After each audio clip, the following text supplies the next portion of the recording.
Hello, all of you. Today, I'll discuss mainly, first of all, I'll discuss the wildlife smuggling.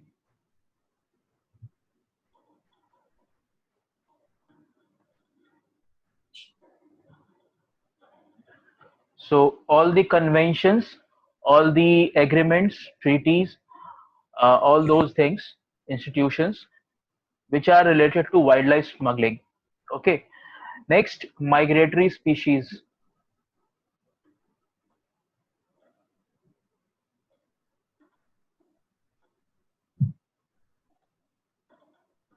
Next one will be pollution.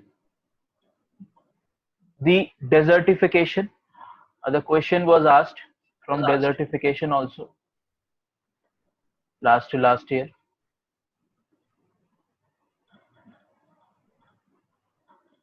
Okay, desertification, and lastly, ozone layer depletion.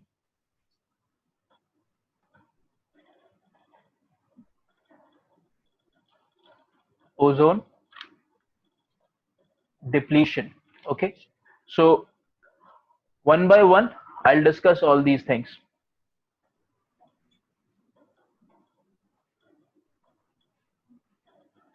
First of all, wildlife smuggling.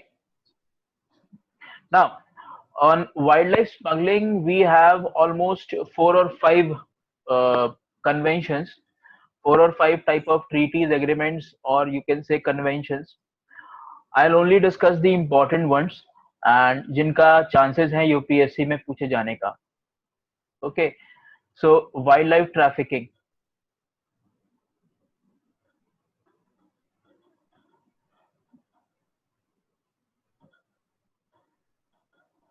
Okay, now wild trafficking में सबसे पहले समझना जरूरी है कि trafficking क्या होती है. तो ट्रैफिकिंग को हम जान लेते हैं.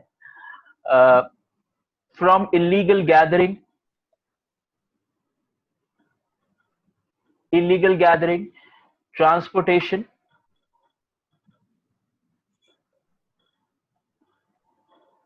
then distribution of animals,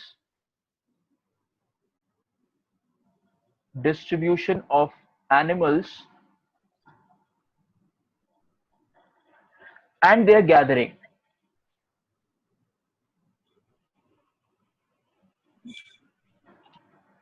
ये होता है ट्रैफिकिंग.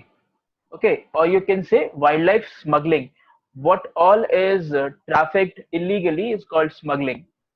तो सबसे पहले इसमें जो हमारे सामने हमारे बुक्स में भी दिया होगा, specially in Shankar IAS, is the coalition against wildlife trafficking. Coalition against wildlife trafficking. तो ये आपने शायद पढ़ा भी होगा, CAWT, coalition against wildlife trafficking. और इसके ऊपर किताब में भी दिया हुआ है. It is established by the US State department. US का स्टेट डिपार्टमेंट जो कि यूएस के फॉरेन अफेयर्स देखता है, right, that is the federal agency of US. तो उसने ये स्टार्ट किया था और it's a voluntary coalition. Coalition word दिया हुआ है तो आपको ये समझ जाना चाहिए कि ये ग्रुप है, ये एक नेटवर्क टाइप का है. ये ग्रुप बनाया है कुछ कंट्रीज ने आपस में वॉलंटरीली आकर एक ग्रुप बना लिया है. इसकी एस्टैब्लिशमेंट करी थी यूएस के स्टेट डिपार्टमेंट में और एस्टैब्लिश हुआ था इन 2005. ठीक है, by US State Department. So first of all it has nothing to do with UNO.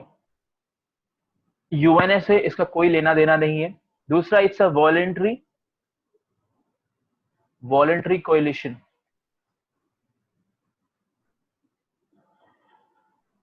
Right. अब इसमें 6 कंट्रीज हैं और 13 इंटरनेशनल ऑर्गेनाइजेशंस इसके पार्टिसिपेंट्स हैं. तो 6 governments, that means sovereign governments, plus 13 international organisations जो इसमें पार्टिसिपेट करती हैं. अब ये कोएलिशन कैसे काम करता है? ये अवेयरनेस फैलाता है. एक तो इसका काम है कि अवेयरनेस फैलाना ताकि जो ये वाइल्ड लाइफ, जो वाइल्ड ऐसे एनिमल्स या वाइल्ड प्लांट्स होते हैं, इनकी जो डिमांड है उसको कम करा जा सके। इंटरनेशनल क्रॉस बॉर्डर लॉज जो होते हैं, जैसे एक जगह से दूसरे जगह पर वाइल्ड लाइफ ट्रेड जो होती है, उन लॉज को स्टडी करना, उनको एनफोर्स कराना और वाइल्ड लाइफ स्मगलिंग को रोकना। राइट, तो पहली चीज तो अवेयरनेस फैलाना है, तो ये अवेयरनेस का काम करता है। दूसरा, जो अवेयरनेस किस चीज के लिए, जो वाइल्ड लाइफ की जितने भी ये ऑब्जेक्ट्स होते हैं, जैसे आपके एनिमल्स हो गए या फिर और भी जो डेरिवेटिव्स होते हैं, वाइल्ड डेरिवेटिव्स होते हैं, उनको, उनकी डिमांड को कम करना। दूसरा, जो इंटरनेशनल लॉज हैं, right, international cross border laws relating to this transportation of wildlife, उनको स्ट्रेंथन करना और उनको एनफोर्स कराना। तो मैं लिख देता हूं, enforcement of international cross border laws. ठीक है, और जो मेन ऑब्जेक्टिव है वो वही है कि वाइल्ड लाइफ स्मगलिंग कम हो। तो जो क्रॉस बॉर्डर लॉज हैं, जैसे किसी देश का बहुत ही स्ट्रिक्ट लॉ है, उसके नेबर में एक कंट्री है जिसका उतना स्ट्रिक्ट लॉ नहीं है, उस केस में तो जाहिर सी बात है वहां से ट्रैफिकिंग होना शुरू हो सकती है। तो उस कंट्री, जो नेबरिंग कंट्री भी है, उसके भी लॉज को और स्ट्रेंथन करना, उनको अमेंड करना और स्ट्रिक्ट बनाना, ताकि wild life smuggling between these two countries can be prevented और stopped.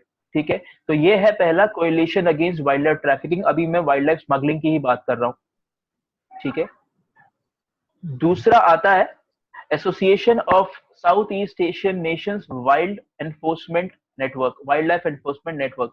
So association of south east Asian Nations, right, it is ASEAN, ASEAN wild life enforcement network.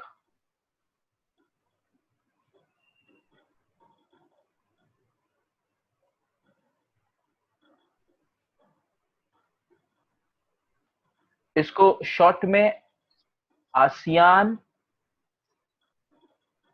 When या फिर आसवेन भी बोलते हैं। ठीक है, तो आसियान वेन या आसवेन, you can call it, it's a regional cooperation, it's a regional association. जो आसियान कंट्रीज हैं, 10 आसियान कंट्रीज, उनके बीच में ये कोएलिशन है, ताकि उनके बीच जो भी वाइल्ड लाइफ स्मगलिंग होती है उसको प्रिवेंट कर सकते हैं उससे। तो ये शायद बुक्स पे नहीं गिवन है, this you can note it down. और 2005 में एस्टैब्लिश होता है और इफेक्ट में आता है 2005 से। इसको खड़ा करने वाले बेसिकली 4 ऑर्गेनाइजेशंस इसमें इन्वॉल्व हैं। One is the Freeland Foundation, Freeland Foundation is a NGO, it's a non government organisation. दूसरा है ट्रैफिक, जो हमने कल भी पढ़ा था, it's one more organisation which is monitoring the transboundary trade of flora and fauna, right, तो ये भी उसको मॉनिटर करता है। Traffic, and traffic, you must know, it's a combined effort of IUCN and worldwide fund for nature।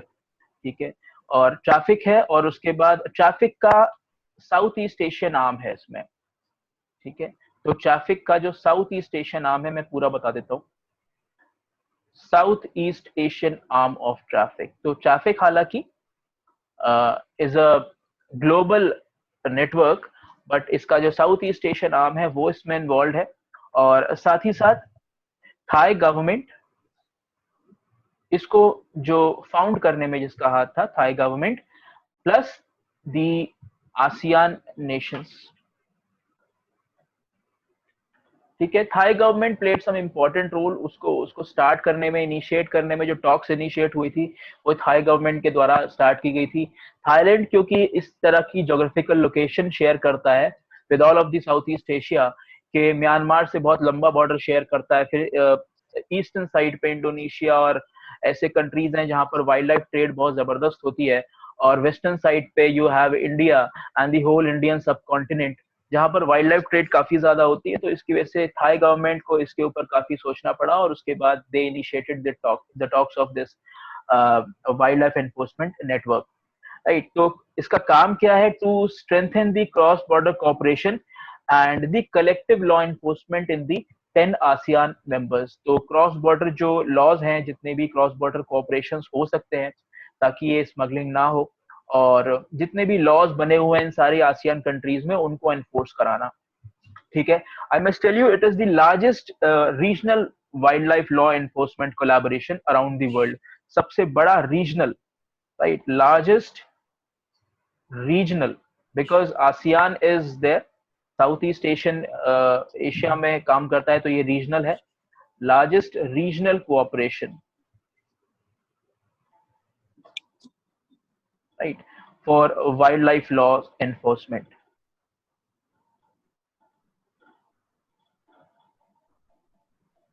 ठीक है। तो इसको आप मैं हालांकि I share the PDF with you. ठीक है। तो ये लार्जेस्ट रीजनल कोऑपरेशन है for wildlife law enforcement. इसके बाद we'll see the third one. The third one is seven. Seven या फिर south east, south Asian network, not south east, south Asian network, south Asian enforcement, enforcement network. Okay, so this is seven, इसका short form है, या सावन भी बोल सकते हैं आप। South east, south Asian enforcement network. Now it was created in 2008, 2008 में बनाया गया, और ऑब्जेक्टिव था कि जो ऊपर हमने दो कन्वेंशंस पढ़े हैं, one is the coalition against wildlife trafficking, and उसके साथ मैंने हमने जो कल पढ़ा था ट्रैफिक, जो मैंने आज भी बताया आपको ट्रैफिक, तो उन दोनों को एक तरह से उन दोनों ने इसको साथ में खड़ा किया, साउथ एशियन एनफोर्समेंट नेटवर्क को, और उन दोनों को सपोर्ट भी करता है ये। तो इसको दोनों को खड़े करने वाले, इस सेवन को खड़े करने वाले दो इंपॉर्टेंट कोएलिशन या कन्वेंशन है। वन इज दी कॉट, CAWT, coalition against wildlife trafficking, जो मैं पहले बता चुका हूं, एंड ट्रैफिक। ठीक है। तो ट्रैफिक जो कि 1976 में फॉर्म होता है, और with the combined effort of IUCN and WWF। Okay,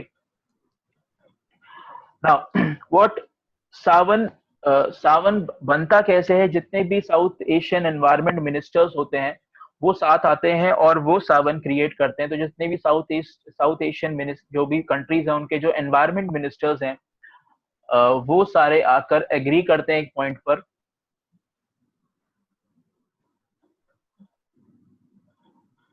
ministers for environment, like we have the Ministry of Environment and Forest. Similarly और भी जो साउथ एशिया में कंट्रीज हैं, उनके जो एनवायरनमेंट मिनिस्टर्स होते हैं, वो सारे एग्री करते हैं इस पॉइंट पर, और इसकी फॉर्मेशन होती है। ठीक है। काम वही कर रहा है, साउथ एशिया में जो भी वाइल्ड लाइफ स्मगलिंग है उसको प्रिवेंट करना, ऐसा काम है। साथ ही जो CAWT है और ट्रैफिक है, उसको सपोर्ट करना। ठीक है। तो what all countries are members of SAVAN, that is important for the exam. One is Afghanistan. Okay. Second one is Bangladesh. Then Bhutan is there. I'll write in the running hands because a better handwriting is not possible over here. Maldives is there. Then India is there. Then Nepal, of course. Then we have Pakistan. Then you have Sri Lanka. ठीक है। तो ये सारे members हैं। Again सावन is working for the same cause, wildlife trafficking. ठीक है। और उसके बाद the next one which we have already discuss is CITES, the convention for trade of endangered species of flora and fauna, convention for international trade for endangered species of flora and fauna, तो जो हमने कल पढ़ा भी था। It is administered by UNEP. Admin है इसका UNEP, United Nations Environment Program, and was formed in 1975. So I've already discussed in the previous class. Sites, और उसके बाद जो सेम कॉज पे काम करता है वो है ट्रैफिक। ठीक है, तो ट्रैफिक भी का भी कॉज सेम है कि जो भी वाइल्ड लाइफ ट्रेड हो रहा है, इंटरनेशनल ट्रेड हो रहा है, उसको मॉनिटर करना। और ये एक एनजीओ है ट्रैफिक, ठीक है, it's a non government organisation, ठीक है, और it works with government and CITES, तो ये साइट्स के साथ भी काम करता है, गवर्नमेंट्स और साइट्स दोनों के साथ ही कोलैबोरेशन में काम करता है। ठीक है, so this is all about the wild life smuggling. ठीक है, तो नेक्स्ट हम लोग देखते हैं, next one is migratory species. तो जो भी कन्वेंशन वगैरह होगी माइग्रेटरी स्पीशीज के ऊपर, आई विल टेल यू। अभी हमने वाइल्ड लाइफ स्मगलिंग देखा था, नेक्स्ट इज माइग्रेटरी स्पीशीज। इसके लिए only one convention is there. ठीक है, तो स्मगलिंग में और माइग्रेटरी स्पीशीज में फर्क है। माइग्रेटरी स्पीशीज, माइग्रेशन जो होता है वो वॉलंटरीली होता है, स्पीशीज का वो खुद माइग्रेट करते हैं जस्ट बिकॉज ऑफ फूड या फिर अ बेटर क्लाइमेट और अ सूटेबल क्लाइमेट और जस्ट फॉर मेटिंग, राइट। तो बाकी बहुत सारी चीजें हैं उसके पीछे, शेल्टर या हैबिटेट के लिए भी माइग्रेट करते हैं। तो यहाँ पे वॉलंटरी माइग्रेशन है और वहां पर ट्रेड एक पर्सपेक्टिव है स्मगलिंग के पीछे। ठीक है, तो माइग्रेटरी स्पीशीज में एकमात्र एक ही कन्वेंशन है around the world, that is convention on conservation of migratory species.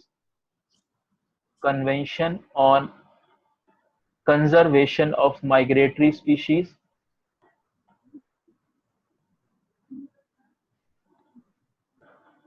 Migratory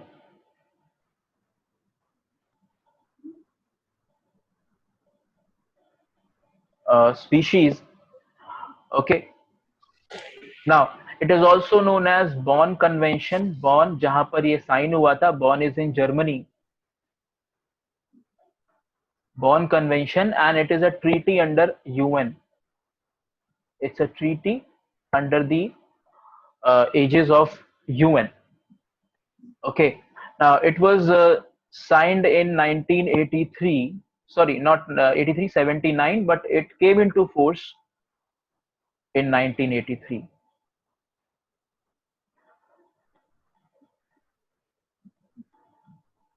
ठीक है, Bonn Convention came into force in 1983 under the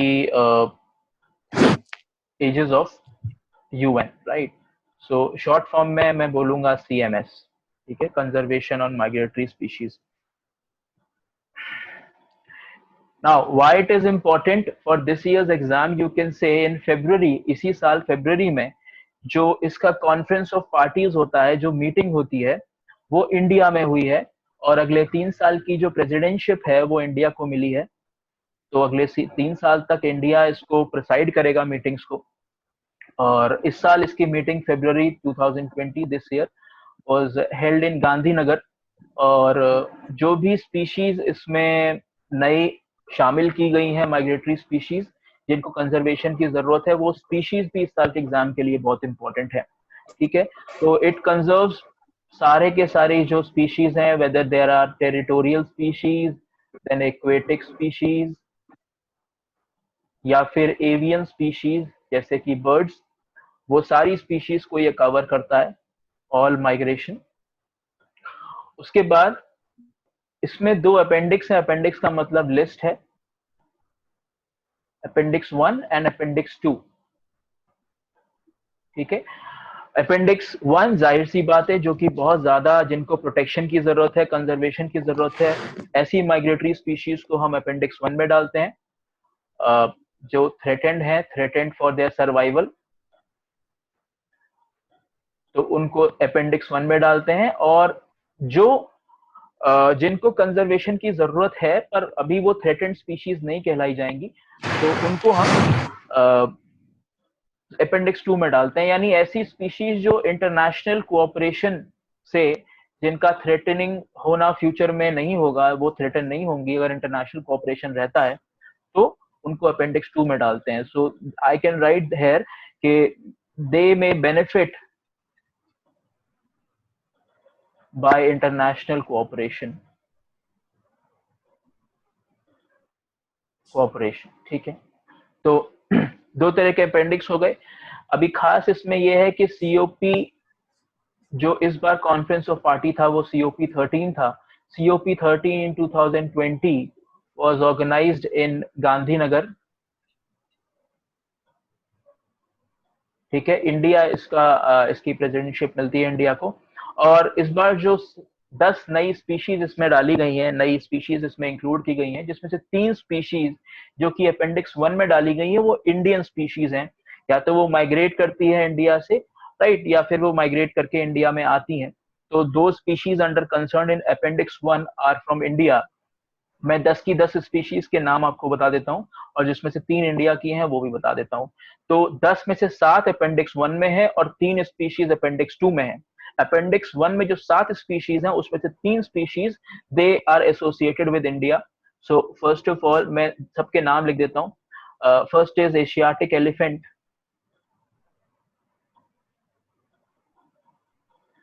second one is jaguar, third one is Bengal florican, it's a bird, fourth one is Great Indian bustard, it's again a bird,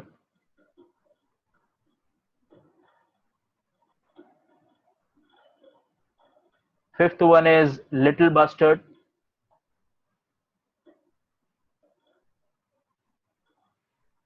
sixth is Antipodian albatross, Antipodian albatross, it's again a bird, a large bird. ये Antipodean albatross आपको New Zealand और Australia के regions में मिल जाती है। Seventh is oceanic white tipped shark,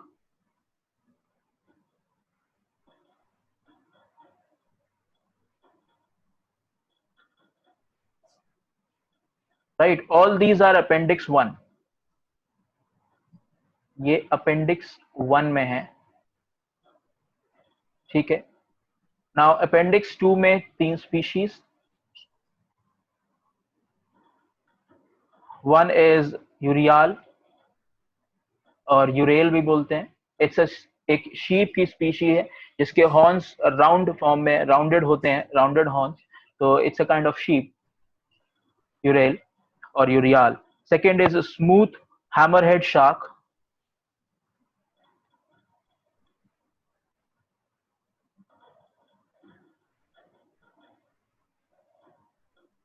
third one is tope shark. Okay, Asiatic elephant जो मैं टिक लगा रहा हूं वो इंडियन एसोसिएटेड स्पीशीज है, Asiatic elephant, then great Indian bustard and Bengal florican, ये तीनों इंडियन एसोसिएटेड स्पीशीज हैं जिनको अपेंडिक्स 1 में डाला गया है, and they are migratory species. तो ये तीनों स्पीशीज इस साल के एग्जाम के लिए इंपॉर्टेंट हो जाती है। एशियाटिक स्पीशीज, पिछले साल एक क्वेश्चन भी था जिसमें एक स्टेटमेंट में एशियाटिक एलिफेंट था, तो एशियाटिक एलिफेंट पिछली बार एक क्वेश्चन में था भी। तो बाकी जो 2 स्पीशीज है और बल्कि जो अपेंडिक्स 1 में सारी स्पीशीज हैं उनको आप एक बार पढ़ लीजिएगा। ठीक है, तो ये हुआ माइग्रेटरी स्पीशीज। इसके बाद हम आते हैं पोल्यूशन के ऊपर, राइट। तो अभी हमने माइग्रेटरी स्पीशीज देखी, अभी पोल्यूशन देखते हैं। पोल्यूशन में अगर मैं आपको बताऊं तो कुल मिलाकर 4 हमारे पास कन्वेंशंस निकल के आते हैं पोल्यूशन से, और इसमें अलग अलग टाइप के पोल्यूशंस हैं। हैजार्डस वेस्ट भी आएगा इसमें, या trans boundary movement of hazardous waste आ जाएगा, या फिर परसिस्टेंट ऑर्गेनिक पोल्यूटेंट्स आते हैं। तो इन सब के ऊपर, या ट्रांस बाउंड्री एयर पोल्यूशन आ जाता है। तो ये सारी चीजों के ऊपर डिफरेंट डिफरेंट कोएलिशंस और कन्वेंशंस हैं। तो first one is the Stockholm convention, Stockholm convention, ठीक है। Second one is the basal convention,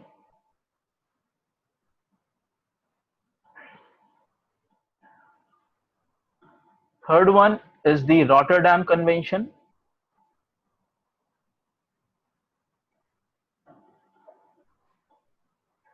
and fourth one जिससे इंडिया एसोसिएटेड नहीं है, तो मुश्किल है एग्जाम में पूछा जाना, इसलिए मैं इसमें डिस्कशन में नहीं जाऊंगा. I only tell you the name. That is convention on long range trans boundary air pollution और pollutants. This is convention on long range transboundary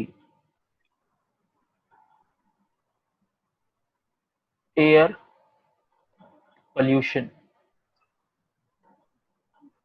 इसको CLR, इसका short form CLR tap, clear tap भी बोलेंगे short में, CLR tap, convention on long range trans boundary air pollution. ठीक है, तो सबसे पहले अगर हम बात करें तो ये सारे के सारे पोल्यूशन बेस्ड कन्वेंशंस हैं, तो इसको इस तरह से याद रख सकते हैं कि पोल्यूशन बेस्ड हैं.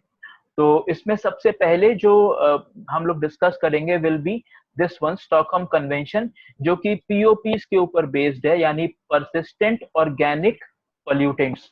राइट, तो आई यूज अ न्यू पेज. सबसे पहले जो आता है that is Stockholm. Okay, Stockholm Convention, it is based on persistent organic pollutants. Now, persistent organic pollutants या POPs बोले तो ये है क्या?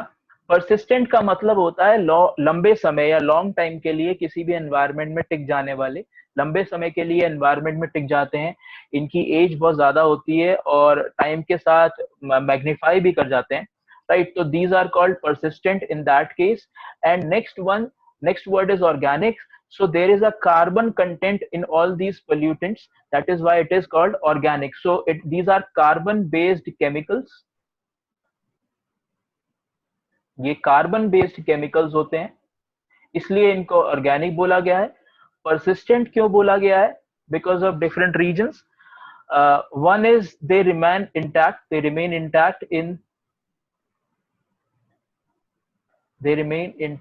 for long period.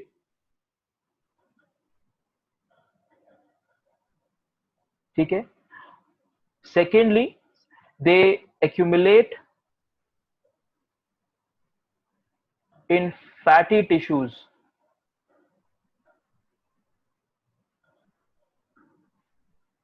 Thirdly, they distribute or get distributed in environment.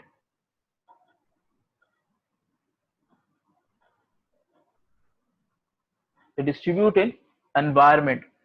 अब कैसे बॉडी में जाते हैं? Through plants. अगर प्लांट्स में आप पेस्टिसाइड यूज कर रहे हैं तो पेस्टिसाइड्स के थ्रू प्लांट के अंदर जाएगा और उसके बाद आपकी बॉडी में जाएगा. This is called bio accumulation. Bio accumulation का मतलब होता है एक फूड वेब में एक ऑर्गेनिज्म से जब कोई भी न्यूट्रिएंट दूसरे ऑर्गेनिज्म में जाता है या कोई भी सब्सटेंस दूसरे ऑर्गेनिज्म में जाता है, इसको बोलते हैं बायो एक्यूमुलेशन.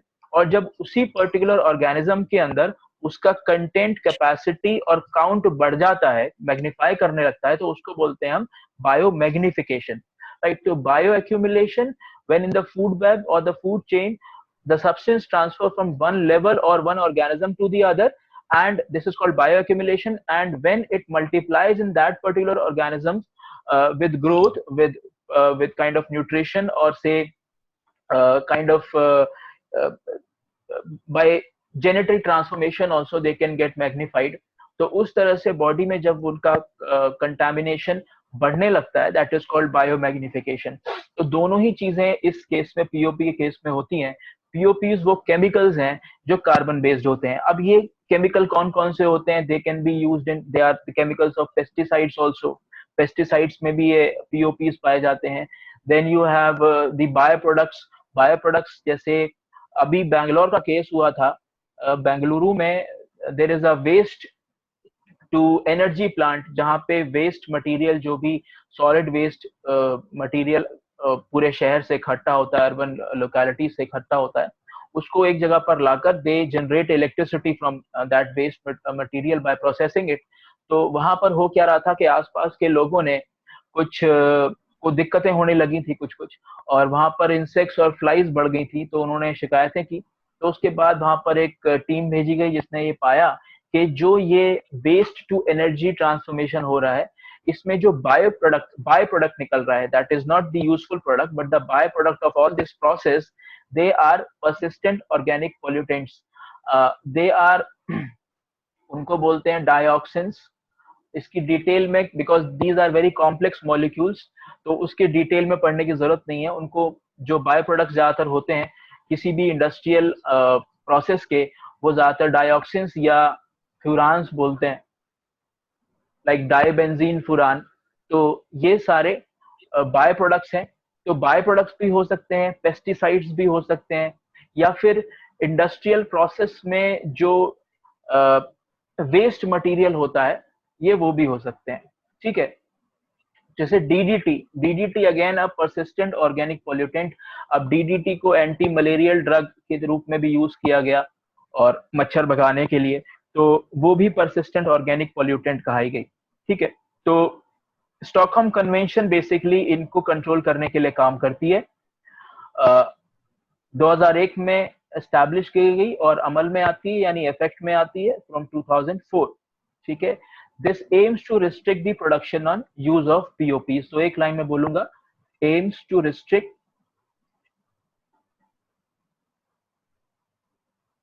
द प्रोडक्शन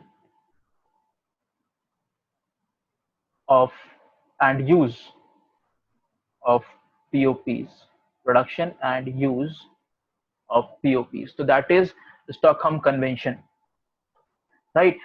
अभी दूसरा हम देखते हैं। First one was the Stockholm Convention. Second one is the Basel Convention.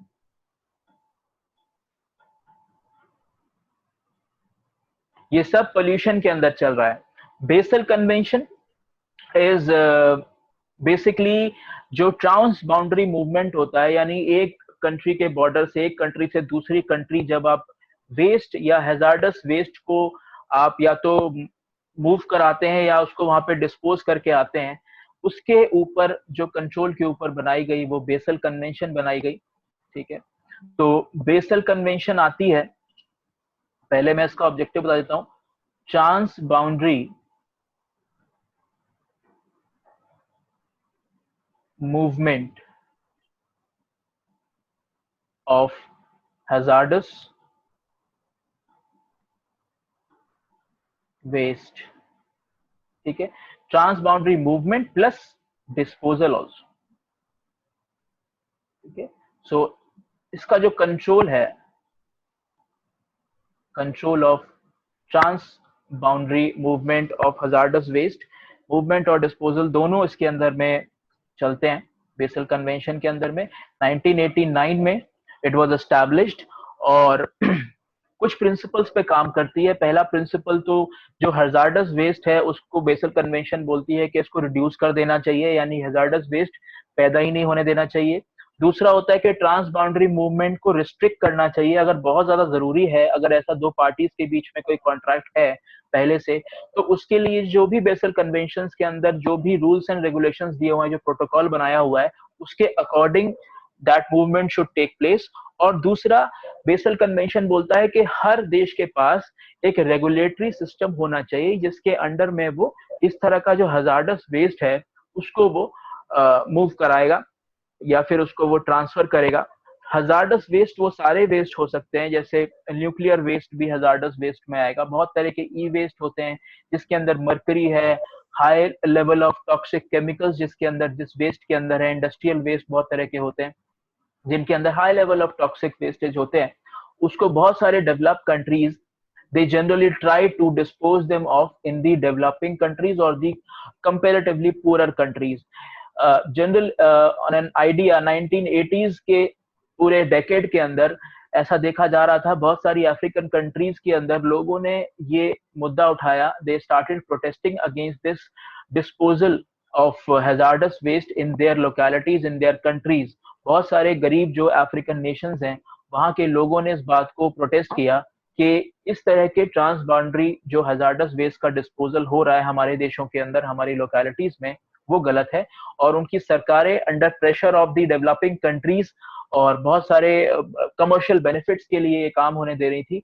But जब ये चीजें वहां पर होने लगी तो बेसल कन्वेंशन को लाया गया। राइट। तो वेस्ट बहुत तरह का हो सकता है जिसको आप हजार्डस बोलेंगे। इसमें बायोमेडिकल वेस्ट भी आएगा, biomedical waste, it can also be hazardous. दूसरा, it can be used oil, even POPs जो हमने अभी देखे, परसिस्टेंट ऑर्गेनिक पॉल्यूटेंट्स, वो भी इसमें आएंगे। तो ये सारे हजार्डस वेस्ट की कैटेगरी में आते हैं। और इसके अलावा भी बहुत सारे वेस्ट हैं जो हजार्डस हो सकते हैं, राइट। तो उसको जो कंट्रोल करता है, उसके ऊपर जो कन्वेंशन बनाई हुई है, kind of agreement between many countries, it is under basal convention, right. The next convention under the heading of pollution is the Rotterdam Convention. Third one, Rotterdam Convention. Rotterdam is an important port in the Netherlands. Right. Rotterdam convention एक UN treaty के under में बनता है और इसको follow भी UN के under में ही किया जाता है, under the aegis of UN. एक यूएन ट्रीटी के अंडर में बनता है और इन 1998 ये साइन होता है, साइंड और अमल में आता है, यानी it came into effect from 2004। ठीक है, तो 2004 से ये अमल में आना शुरू होता है। First of all, it is legally binding.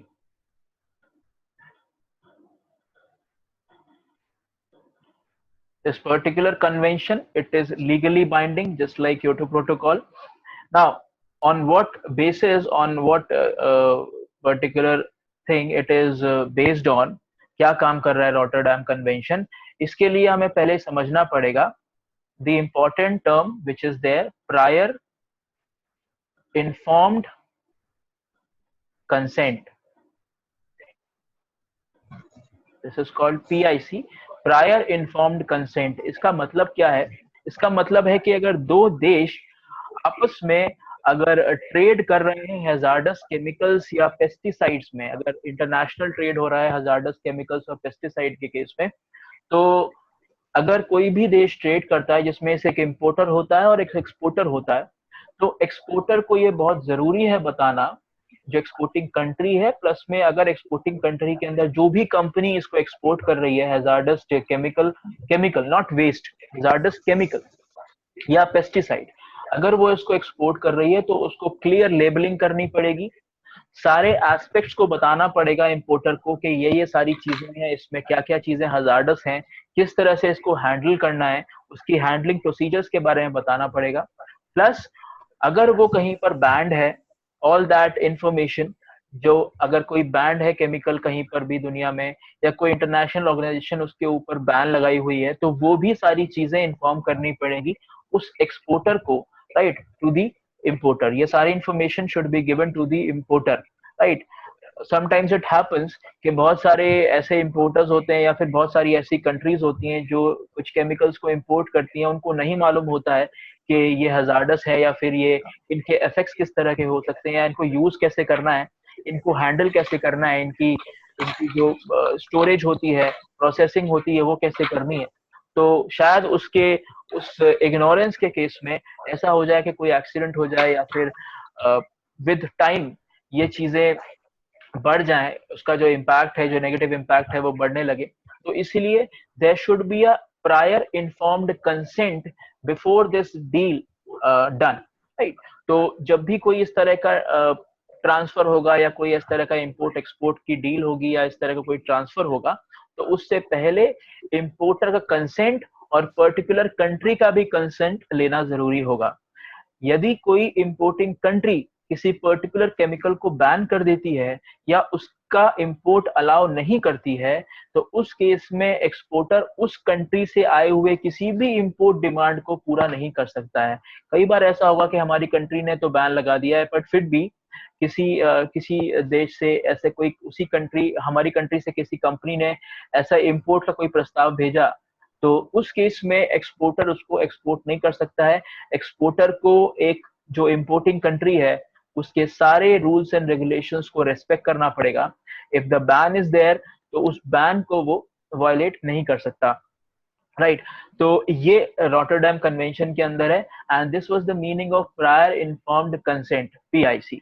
ठीक है, तो इस केस में जो शेयर्ड रिस्पॉन्सिबिलिटी होगी that will be between the importing country and the exporting country.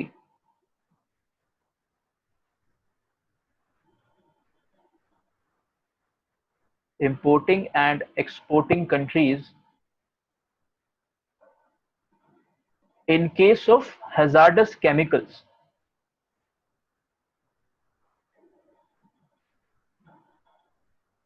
Hazardous chemicals.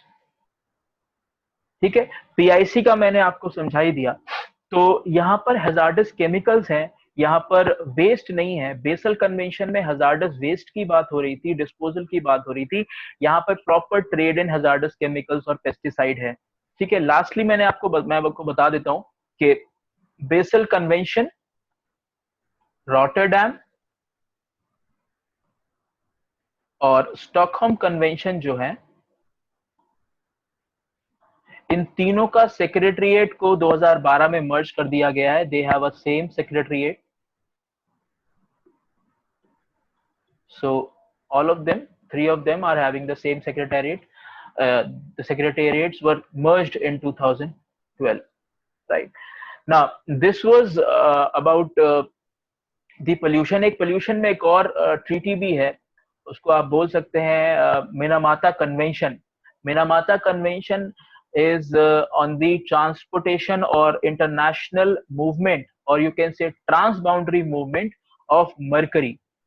अभी मरकरी अगर आपके देश में है, मरकरी आपके देश में और आपका देश उसको यूज कर रहा है, आप उसको एक्सप्लोर कर रहे हैं, तो उस केस में मिनामाता कन्वेंशन काम नहीं करता है, but it works in the trans boundary movement of mercury. तो मैं मिनामाता भी बता देता हूं।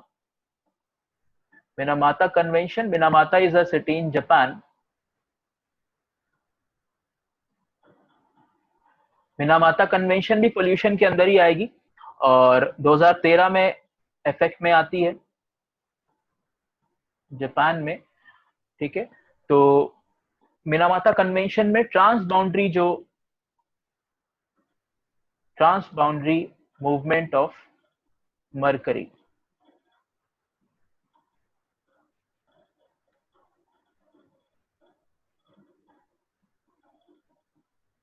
इसको प्रिवेंट करने के लिए है कि ट्रांस बाउंड्री मूवमेंट ना हो। पर अगर आपके देश में एक्सप्लोर्ड है मरकरी और आप उसको यूज कर रहे हैं, तो उसके बारे में मिनामाता कन्वेंशन बात नहीं करती है।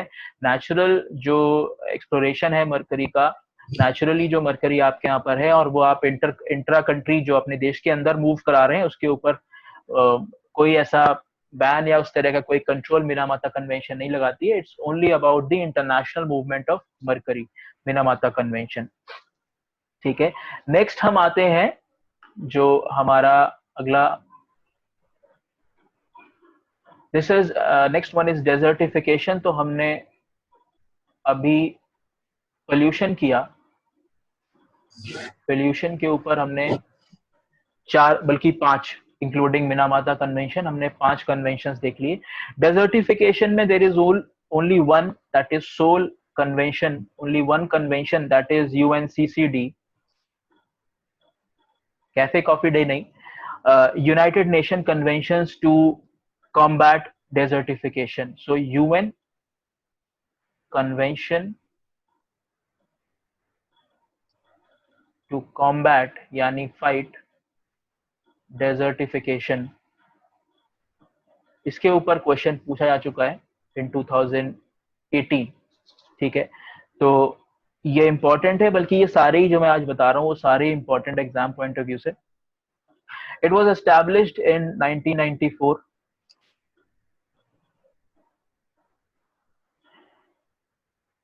right, as I told you, it is the only international agreement which is linked with environment and development and sustainable land management। इसमें important जो keyword है वो है sustainable land management। तो it is the only convention or only agreement between environment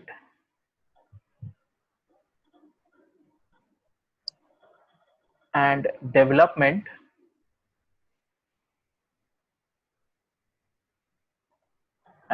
with sustainable land management.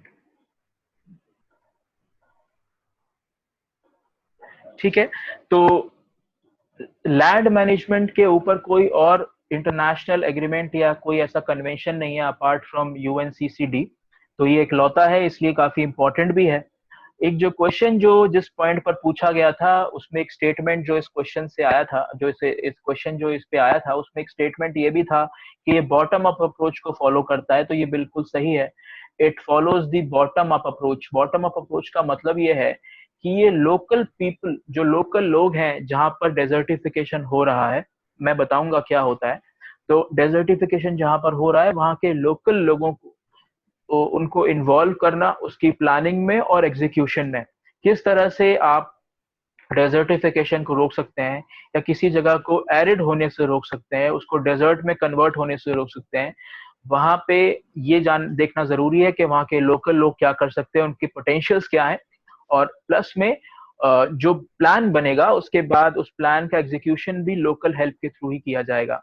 ठीक है, तो bottom up approach इसमें बहुत जरूरी है, राइट।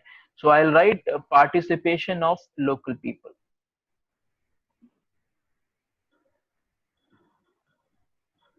लोकल पीपल पार्टिसिपेशन दोनों केसेस में, in planning also and in the execution also. Now desertification और ये जो कन्वेंशन टू कॉम्बैट डेजर्टिफिकेशन है, ये किस केस को लेके चल रहा है वो इंपॉर्टेंट है।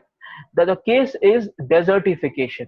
डेजर्टिफिकेशन का मतलब है कोई ऐसा एरिया जो कि ड्राईलैंड हो, शबलैंड हो, या सेमी एरिड लैंड हो, या फिर सेमी ह्यूमिड लैंड हो, ठीक है, उस लैंड का डेजर्ट में धीरे धीरे कन्वर्जन, यानी वहां पर पानी की कमी, जो ग्राउंड वाटर है उसका फॉल करना, राइट, ये सारी चीजें। और जो रेन वाटर हार्वेस्टिंग मेथड्स है, या रेन वाटर होता ही नहीं है वहां पे हार्वेस्ट, या फिर वहां पर कोई वाटर बॉडी का एब्सेंस, या वाटर बॉडी थी और वो सूख जाती है, वेटलैंड्स का एब्सेंस हो जाना, इससे कॉम्बैट करना है, ना कि जो ऑलरेडी एग्जिस्टिंग डेजर्ट्स हैं उनके साथ आपको उनमें उनमें कहीं आपका क्या बोलते हैं, उनका एक्सपेंशन रोकना। जैसे डेजर्ट्स होते हैं वो एक्सपैंड भी करते हैं, ठीक है, तो जो डेजर्ट होगा उसके आसपास का एरिया भी धीरे धीरे डेजर्ट बनने लगता है, तो ये एक्सपेंशन ऑफ डेजर्ट्स है, ये डेजर्टिफिकेशन में नहीं आता है। ठीक है, तो डेजर्टिफिकेशन में सिर्फ वही लैंड आएंगे जो कि या तो एरिड है या सेमी एरिड है,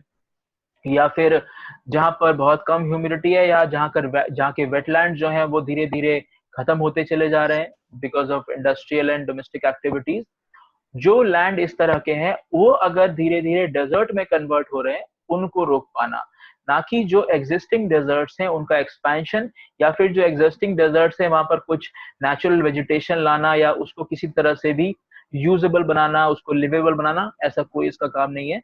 डेजर्टिफिकेशन का जो मेन मतलब है वो यही है। तो लैंड डिग्रेडेशन इसको आप बोल सकते हैं कि लैंड डिग्रेडेशन से बचाना,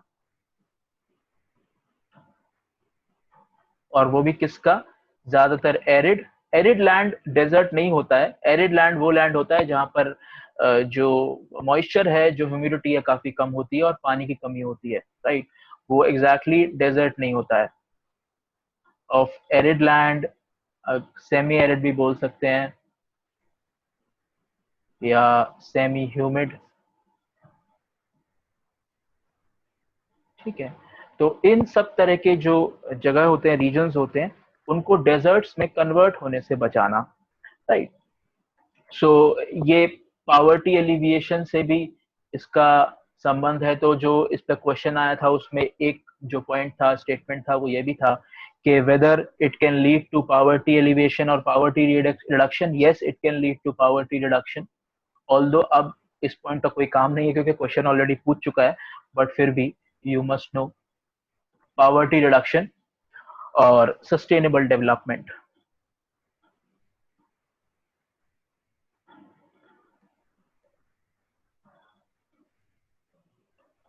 ओके, सो यूनाइटेड नेशन कन्वेंशन है, यूएन के एजेस के अंदर बना है, अंडर यूएन फॉर्म हुआ है, 1994 में स्टैब्लिश होता है, और ये सिर्फ एग्रीमेंट है between environment and development and sustainable land management, कोई और ऐसा कन्वेंशन या कोई और ऐसा एग्रीमेंट इसके अलावा लैंड डिग्रेडेशन के ऊपर नहीं बना हुआ है। ठीक है, नेक्स्ट हम आते हैं जो हमारा लास्ट इशू है, that is the ozone layer depletion.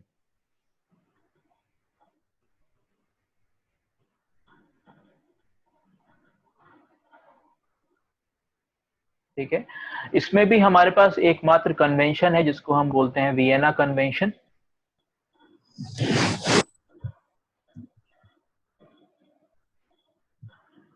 Vienna convention, Vienna in Austria, Vienna convention sign होता है, sign was signed in 1985. It came into effect यानी अमल में आता है with effect from 1988. Okay, the convention is solely engaged in the works for the protection of ozone layer. इसका एक ही काम है, ओजोन लेयर को प्रोटेक्ट करना। ठीक है, बहुत टाइम से 1970s के जो डेकेड था उससे ही ओजोन लेयर के ऊपर डिस्कशन होने लगा था, बिकॉज जो ग्रीन हाउस गैसेस हैं उसमें बहुत सारी गैसेस ऐसी भी हैं जो कि ओजोन लेयर को डिप्लीट करती हैं, स्पेशली क्लोरोफ्लोरोकार्बन्स और मीथेन इवन। तो ये देखा गया कि ग्रीन हाउस गैसेस के ऊपर तो हमने प्रोटोकॉल्स भी बना लिए, यूएनएफ ट्रिपल सी भी बना लिया, उसके बाद उसके अंदर क्योटो प्रोटोकॉल वगैरह हुआ। तो ग्रीन हाउस गैसेस के लिए तो ग्लोबल वार्मिंग और ग्रीन हाउस गैसेस के लिए तो बहुत सारे कन्वेंशंस और बहुत सारी मीटिंग्स और बहुत सारे एग्रीमेंट्स वर्ल्ड ओवर हो रहे थे, बट ओजोन लेयर के ऊपर किसी का ध्यान नहीं जा रहा था, जिसकी वजह से स्किन कैंसर जैसी डिजीज जो है वो प्रिवेल कर रही थी because of the depletion of ozone layer. Ozone layer के डिप्लीशन की वजह से जो अल्ट्रावायलेट रेज जो पेनिट्रेट करके धरती पर आती हैं, those are responsible for skin cancer, और भी बहुत सारी स्किन डिजीजेस के लिए रिस्पॉन्सिबल होती हैं। तो इसकी तरफ किसी का ध्यान नहीं जा रहा था। 1970 से इसके ऊपर डिस्कशन शुरू होता है और फाइनली 1985 में एक वियना कन्वेंशन, वियना कॉन्फ्रेंस होता है 1985 में। वियना कॉन्फ्रेंस के अंदर यूनाइटेड नेशन का एक जो वियना के अंदर कन्वेंशन होता है उसी के अंदर they made a different particular convention for ozone layer depletion. तो वियना कॉन्फ्रेंस के अंदर ही वियना कन्वेंशन साइन होता है और वो यूएनओ का कन्वेंशन रहता है। तो ऐसा नहीं कि ये यूएन के अंडर में काम करता है, नहीं, it's very much isolated from UNO, but yes जो इसका बेस बनता है वो यूएनओ के अंदर होने वाले डिस्कशंस ही होते हैं। जो इसका एस्टैब्लिशमेंट होता है उसके पीछे उसी का हाथ होता है, राइट। सो वियना कन्वेंशन बेसिकली उसका जो ऑब्जेक्टिव है वो है इंटरनेशनल प्रोडक्शन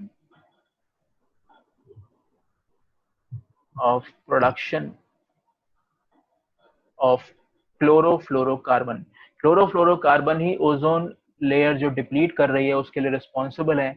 वो ऐसे कार्बन मॉलिक्यूल्स हैं जिनके अंदर क्लोरीन भी होती है, फ्लोरीन भी होती है, कार्बन एटम भी होता है और हाइड्रोजन एटम भी होता है।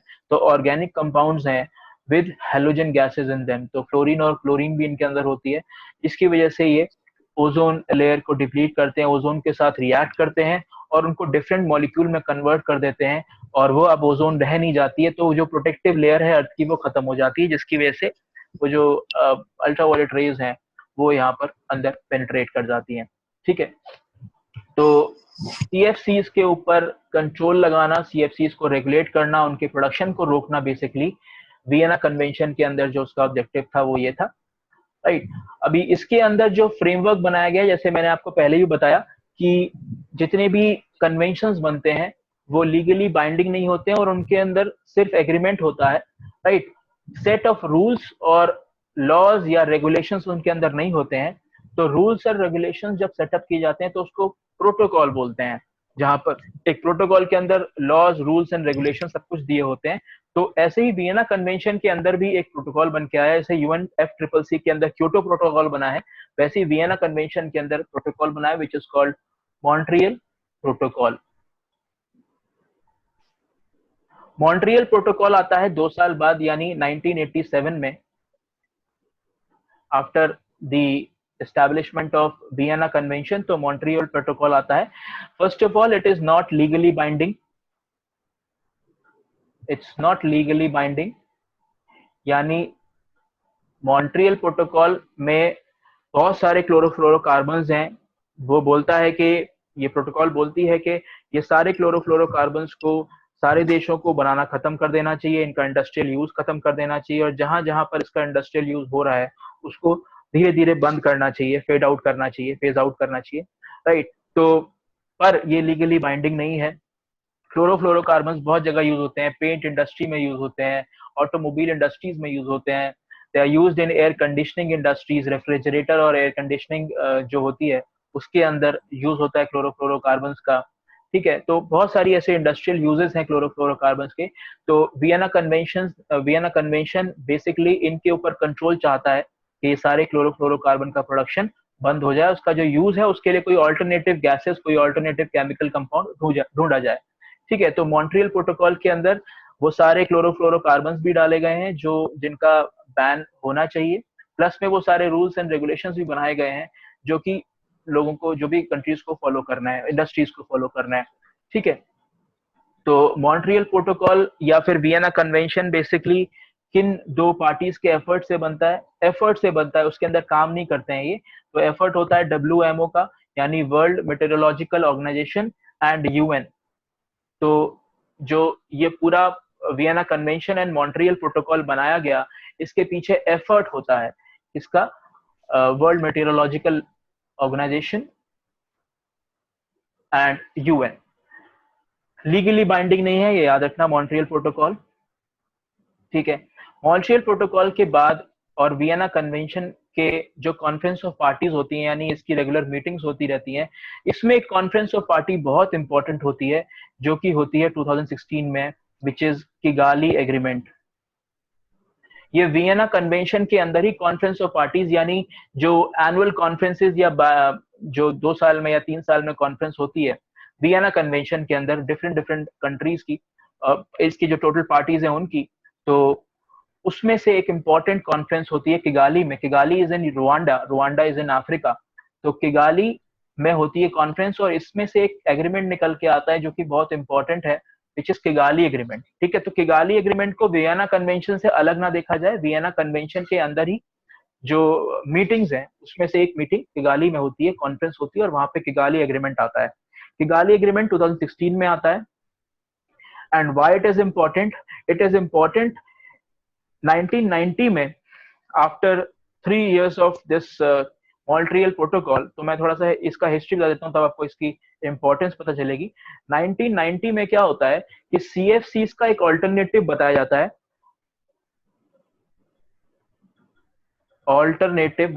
है, CFCs का, और बोला जाता है कि HFC यानी हाइड्रोफ्लोरोकार्बन, क्लोरोफ्लोरोकार्बन नहीं, हाइड्रोफ्लोरोकार्बन आप CFCs की जगह यूज कर सकते हैं. तो ये वियना कन्वेंशन के अंदर ही जो मीटिंग्स होती हैं अलग अलग टाइम पे, उसके अंदर ही एक 1990 में एक कॉन्फ्रेंस होती है जहां पर ये बोला जाता है कि आप CFC की जगह HFC यूज कर सकते हैं, हाइड्रोफ्लोरोकार्बन यूज कर सकते हैं. ठीक है. वो कंपेरेटिवली सेफ है. ठीक है. तो अभी ये यूज होने लगता है हाइड्रोफ्लोरोकार्बन, बट आते आते 28th meeting, this is 28th meeting Kigali agreement. ठीक है. 28th मीटिंग जो होती है किगाली में, उसमें ये डिसाइड करते हैं कि ये जो HFC है ये भी बहुत ज्यादा डिस्ट्रक्टिव है, और ये it is more destructive than CFC.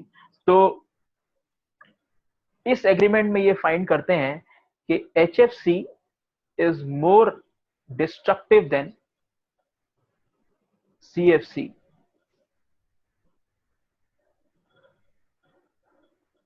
तो तब उस टाइम उनको मालूम नहीं होता है, उतना रिसर्च नहीं होता है, उतना इसको स्टडी नहीं किया जाता है. बट धीरे धीरे ये समझ में आने लगता है कि HFC से तो और ज्यादा ओजोन लेयर डिप्लीशन हो रहा है. तो किगाली में जो कॉन्फ्रेंस होता है किगाली में, और किगाली एग्रीमेंट जहां से निकल कर आता है, उसमें ये डिसाइड करते हैं किगाली एग्रीमेंट में कि we have to now ban the use of HFCs also.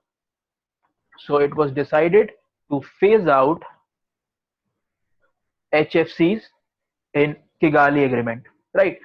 तो इससे पहले किगाली एग्रीमेंट से पहले एचएफसी ही एक ऑल्टरनेटिव था सीएफसीज का, बट अभी के केस में एचएफसी को ही फेज आउट किया जा रहा है because it has now been found out कि एचएफसीज are more destructive than CFCs, right? और किगाली एग्रीमेंट के बारे में, क्योंकि पहले मॉन्ट्रियल प्रोटोकॉल जो था वो लीगली बाइंडिंग नहीं था, but Kigali agreement is now legally binding. अब ये लीगली बाइंडिंग हो गया किगाली एग्रीमेंट।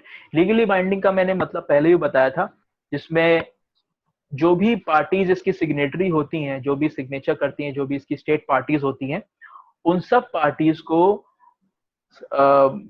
साइन करने के बाद अपने देशों में जाकर इसको रेटिफाई करना पड़ता है और इसके ऊपर कोई लॉ बनाना पड़ता है। यानी अगर इंडिया सिग्नेटरी है किगाली एग्रीमेंट में और किगाली अकॉर्ड की सिग्नेटरी है, तो इंडिया को अपने देश में यानी इंडियन गवर्नमेंट को यहाँ पर एक लेजिस्लेशन बनाना पड़ेगा, एक लॉ पास करना पड़ेगा regarding the phasing out of एचएफसीज। यानी अब एचएफसीज को भी यहाँ पर इंडिया में बैन करना पड़ेगा। ये होता है मतलब लीगली बाइंडिंग का, to ratify and to make legislation on that particular convention, on that particular protocol। ठीक है, तो ये किगाली एग्रीमेंट था। और HFCs basically green house gases तो है ही, बट ये HFCs और CFC हमारे जो UNFCCC है उसके अंदर कवर्ड नहीं है। ठीक है, तो UNFCCC जो हमने देखा था कल, जिसमें क्योटो प्रोटोकॉल वगैरह हमने पढ़ा था, उसमें ग्रीन हाउस गैसेस की बात हो रही है, ग्रीन हाउस गैसेस को कंट्रोल करने की बात हो रही है, बट उन ग्रीन हाउस गैसेस में HFCs और CFC भी होते हैं, बट UNFCCC या Kyoto protocol green house gases के अंदर HFC और CFC की बात नहीं करता। यही वजह होती है कि वियना कन्वेंशन लाया जाता है और वियना कन्वेंशन में स्पेसिफिकली CFCs और HFCs की बात हो रही होती है, राइट? तो ये इसका एक सोल मोटिव है वियना कन्वेंशन का, मॉन्ट्रियल प्रोटोकॉल और देन किगाली एग्रीमेंट या किगाली अकॉर्ड का, कि HFC और CFCs को ध्यान में रखकर और इनको फेज आउट करना है to prevent the ozone layer depletion. ठीक है, तो आज अगर मैं समराइज करूं तो आई विल से कि we have covered mainly topics. जो टॉपिक्स हमने कवर किए हैं, those are first of all wildlife smuggling,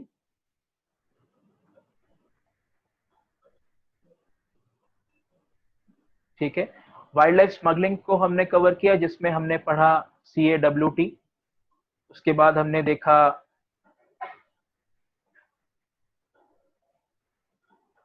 आसवन, उसके बाद वी स्टडीड सावन, right? Then there was sites, and then there was traffic, right? उसके बाद we studied migratory species के ऊपर conventions, migratory species के ऊपर हमने देखा बॉर्न कन्वेंशन, ठीक है। Bonn Convention, that is very important for this year's exam. You please keep a tab on Bonn Convention, right? उसके बाद हमने देखा pollution। pollution में हमने किया रॉटरडैम, स्टॉकहोम,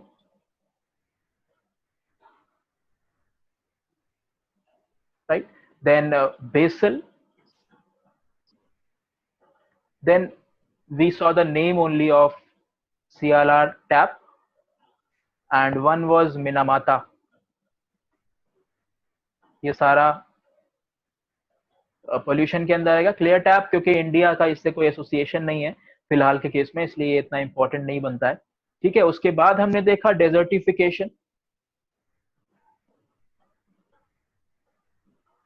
एंड डेजर्टिफिकेशन में we saw UNCCD, United Nation Convention to Combat Desertification। Lastly, we saw ozone depletion, और इसमें हमने पढ़ा वियना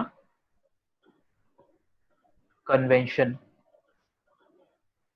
वियना कन्वेंशन से मॉन्ट्रियल प्रोटोकॉल, और उसके बाद किगाली अकॉर्ड या किगाली एग्रीमेंट, राइट? तो all this we saw today, right? So I must summarize it like this so that आपको याद भी रहे, ठीक है? तो okay, then we meet again tomorrow with some other topic. Thank you so much. Good night.